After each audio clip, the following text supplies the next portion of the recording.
ನಮಸ್ತೆ, welcome to Subbu's kitchen once again. ಇವತ್ತು ನಾವು ಮಾವಿನಕಾಯಿಯ ಅವಲಕ್ಕಿ ಮಾಡ್ತಾ ಇದ್ದೀವಿ. ಏನಪ್ಪ ಅವಲಕ್ಕಿನೇ ಮಾಡ್ತಾ ಇದ್ದೀರಾ ಅಂತ ಅನ್ಕೋತೀರಾ.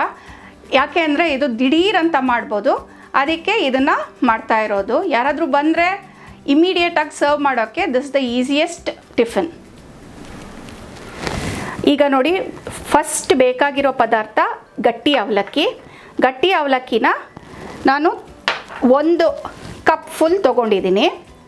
ಇದ್ರ ಫುಲ್ ಕಪ್ ತೊಗೊಂಡು ತೊಳೆದು ನೀರೆಲ್ಲ ತೆಗೆದುಬಿಟ್ಟು ಹೀಗೆ ಮಾಡಿಟ್ಟಿದ್ದೀನಿ ನೋಡಿ. ನೆಕ್ಸ್ಟ್ ಮೇನ್ ಇಂಗ್ರೀಡಿಯೆಂಟ್ ಬಂತು ಮಾವಿನಕಾಯಿ. ಇದು ಗಟ್ಟಿಯಾಗಿರಲಿ, ಯಾವ ಮಾವಿನಕಾಯಿ ಬೇಕಾದರೂ ತೊಗೋಬೋದು. ಇವತ್ತು ನಾನು ತೋತಾಪುರಿ ಮಾವಿನಕಾಯಿ ತೊಗೊಂಡಿದ್ದೀನಿ ನೋಡಿ, ಇಲ್ಲಿ ಹೆಚ್ಚಿಟ್ಕೊಂಡಿದ್ದೀನಿ. ನೆಕ್ಸ್ಟ್ ಬಂದು ಉಪ್ಪು. ಇಲ್ಲಿ 3/4 ಕಪ್ಪಷ್ಟು ತೆಂಗಿನಕಾಯಿ ತುರಿ ಇಟ್ಕೊಂಡಿದ್ದೀನಿ. ಕರ್ಬೇವಿನ ಸೊಪ್ಪು, ಕೊತ್ತಂಬರಿ ಸೊಪ್ಪು, ಸಾಸಿವೆ. ಇಲ್ಲಿ ನೋಡಿ, ನಾನು ಮೆಂತ್ಯ ಫೆನುಗ್ರಿಕ್ ಇದನ್ನು ಹುರ್ಕೊಂಡು ಪುಡಿ ಮಾಡಿ ಇಟ್ಕೊಂಡಿದ್ದೀನಿ.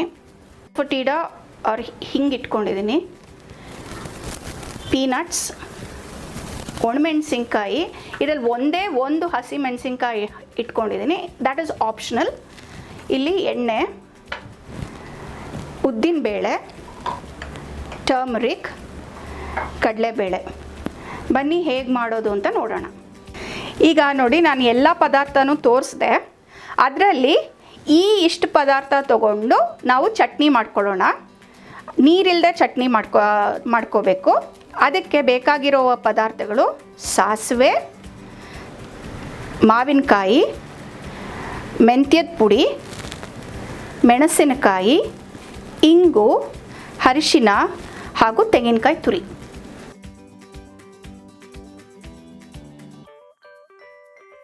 ನೋಡಿ ಹಾಕ್ಕೊಂಡಿದ್ದೀನಿ. ಅದಕ್ಕೆ ಅರ್ಧ ಅಷ್ಟು ನಾ ಇಟ್ಕೊಂಡಿದ್ದ ಅರ್ಧ ಅಷ್ಟು ಸಾಸಿವೆ ಹಾಕ್ಕೋತೀನಿ. ತೆಂಗಿನ ತುರಿನೂ 3/4 ಹಾಕ್ಕೊಂಡಿದ್ದೀನಿ.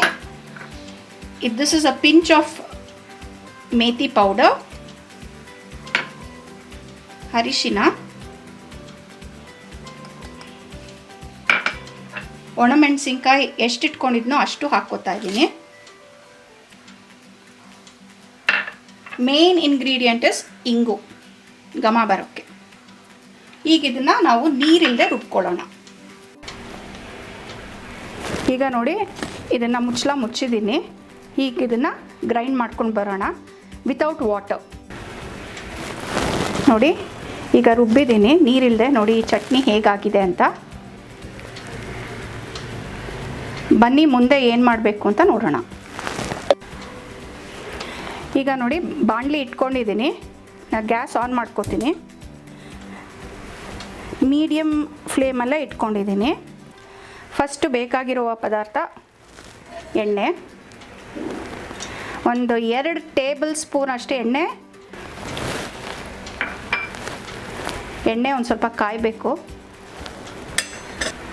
ನೋಡಿ. ಈಗ ಎಣ್ಣೆ ಕಾದಿದೆ, ಅದಕ್ಕೆ ನಾವು ಸಾಸಿವೆ ಹಾಕ್ಕೋತೀವಿ. ಸಾಸಿವೆ ಒಂದು ಸ್ವಲ್ಪ ಚಿಟ ಅಂತ ಆಗಲಿ.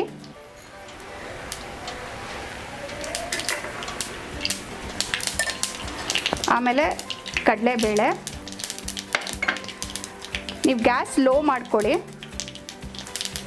ಆಮೇಲೆ ಉದ್ದಿನಬೇಳೆ ಎಲ್ಲ ಒಂದೊಂದು ಚಮಚ ಹಾಕ್ಕೊಂಡಿದ್ದೀನಿ. 2 ಟೇಬಲ್ ಸ್ಪೂನ್ ಅಷ್ಟು ಕಡಲೆಕಾಯಿ ಬೀಜ ಹಾಕ್ತೀನಿ.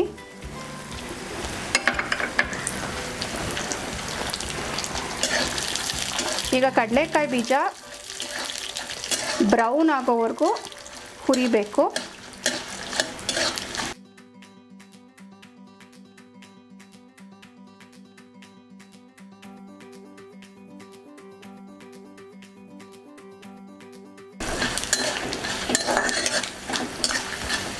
ನೋಡಿ, ಈಗ ಬ್ರೌನ್ ಆಗ್ತಾ ಇದೆ ಕಡಲೆಕಾಯಿ ಬೀಜ. ಈ ಸ್ಟೇಜಲ್ಲಿ ನಾವು ಒಂದೇ ಒಂದು ಮೆಣಸಿನ್ಕಾಯಿ ಟೇಸ್ಟ್ಗೆ ಹಾಕ್ತಾಯಿದ್ದೀನಿ, ಹಸಿ ಮೆಣಸಿನ್ಕಾಯಿ. ಕರಿಬೇವಿನ ಸೊಪ್ಪನ್ನ ಕಟ್ ಮಾಡಿ ಇಟ್ಕೊಂಡಿದ್ದೀನಿ. ಯಾಕೆಂದರೆ ಎಲ್ಲರೂ ಕರಿಬೇವಿನ ಸೊಪ್ಪು ಹೋಲಾಗಿ ಹಾಕಿದ್ರೆ ಬಿಸಾಕ್ಬಿಡ್ತಾರೆ. ಇದು ಕಟ್ ಮಾಡಿರೋದ್ರಿಂದ ನೀವು ತಿನ್ಬೋದು. ಇದಾದಮೇಲೆ ಅದಕ್ಕೆ ಈ ಚಟ್ನಿ ಮಾಡಿದ್ದೀನಲ್ಲ ಅದನ್ನು ಹಾಕ್ಕೊಂಡು ಹುರ್ಕೋತೀನಿ. ನೋಡಿ ಎಣ್ಣೆ ಎಲ್ಲ ಹೀರ್ಕೊಂಡಿದೆ ನಮ್ಮ ಚಟ್ನಿ. ಈ ಸ್ಟೇಜಲ್ಲಿ ನೀವು ಅವಲಕ್ಕಿ ಹಾಕ್ಬೋದು.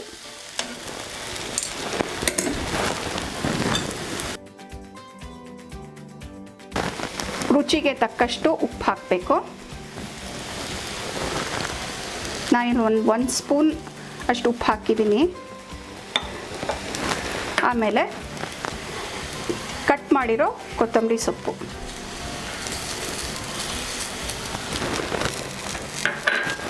ಈಗ ಅದನ್ನು ಚೆನ್ನಾಗಿ ಮಿಕ್ಸ್ ಮಾಡಿ. ನಾನು ಮಾಡಿದ ಚಟ್ನಿ ಬಾಣಲಿಗೆ ಹಾಕಿದೆ ಅಲ್ಲ, ಒಂದು 2 to 3 ನಿಮಿಷ ಆಯಿತು ಆ ಎಣ್ಣೆ ಎಲ್ಲ ಅದಕ್ಕೆ ಸೇರ್ಕೊಳ್ಳೋಕ್ಕೆ. ನೋಡಿ ಇವಾಗ ಕಂಪ್ಲೀಟಾಗಿ ಎಲ್ಲ ಮಿಕ್ಸ್ ಆಗಿದೆ. ಮಾವಿನಕಾಯಿ ಅವಲಕ್ಕಿ ಸವಿಯೋಕ್ಕೆ ರೆಡಿಯಾಗಿದೆ. ನೋಡಿ ಮಾವಿನಕಾಯಿ ಅವಲಕ್ಕಿ ಸವಿಯೋಕ್ಕೆ ರೆಡಿಯಾಗಿದೆ. ನಿಮಗೆ ಇದು ಇಷ್ಟ ಆದಲ್ಲಿ please like, share and subscribe. Thank you.